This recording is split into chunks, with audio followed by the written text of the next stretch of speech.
Hello, this is Roger Shouse, and this is Jumpstart Rewind. This is part of our Heaven Bound podcast family. 2 Thessalonians chapter 1, verse 4. Therefore we ourselves speak proudly of you among the churches of God for your perseverance and faith in the midst of all persecutions and afflictions which you endure. Our verse today presents a difficult dilemma for many Bible students. Here the apostle was speaking proudly about the Thessalonians. The problem is we've always heard that pride is wrong.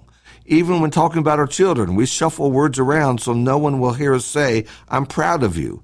The moment those words come out, there's always someone who's quick to announce that pride is a sin and God hates haughty eyes and that pride comes before destructions.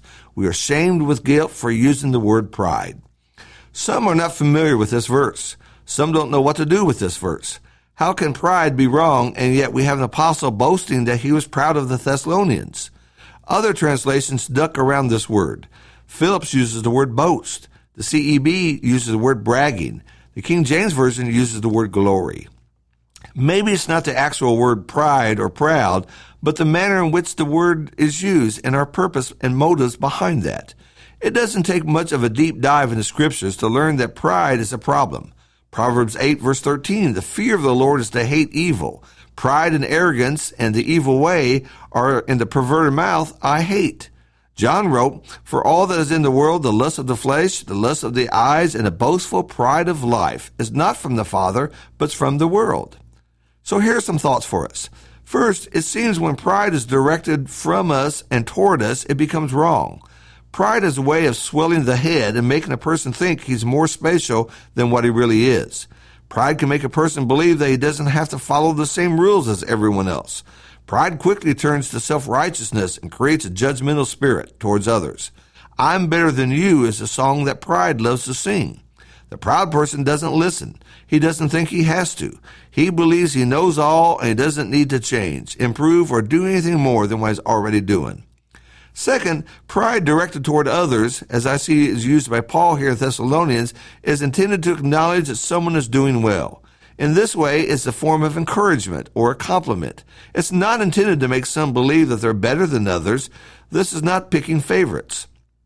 Third, this proudly speaking did not keep the apostle from also pointing out things that needed to be improved upon.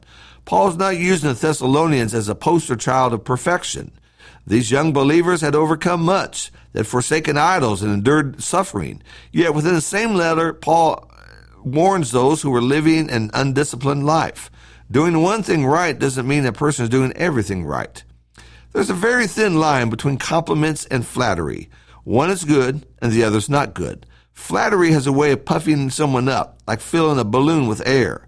Some balloons, like some people, pop because they have too much air in them. Flattery is often used as a tool to take advantage of someone or to get favors from someone. I've known some men who wanted to be elders so bad that they went around doing favors for others with the intention that the very people would speak favorably of them when it came time to select elders. In essence, they were trying to buy their way into the eldership with favors and flattery. In the judgment parable of the talents, where the 5 and 2 talent men showed what they had done, their master said, well done, good and faithful slave. It sure seems like the master was proud of those two for what they did. Although the specific word pride or proud is not used in that setting, one can sure feel it coming from the lips of the master.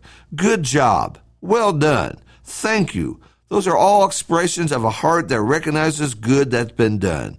This is what Paul was doing in our verse today. Some are trying to stand so straight that they fall over backwards. We ought to appreciate the good that's done. We ought to be thankful for those who serve and serve well in the kingdom. But let's keep the arrow pointed at others and not ourselves.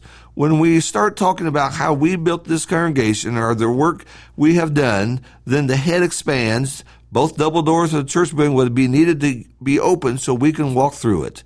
God recognized the good that you're doing, and that's more than enough. Pride. It's a tough word to understand. It's a tough word to really apply as God wants us to. I hope this helps. Thank you so much.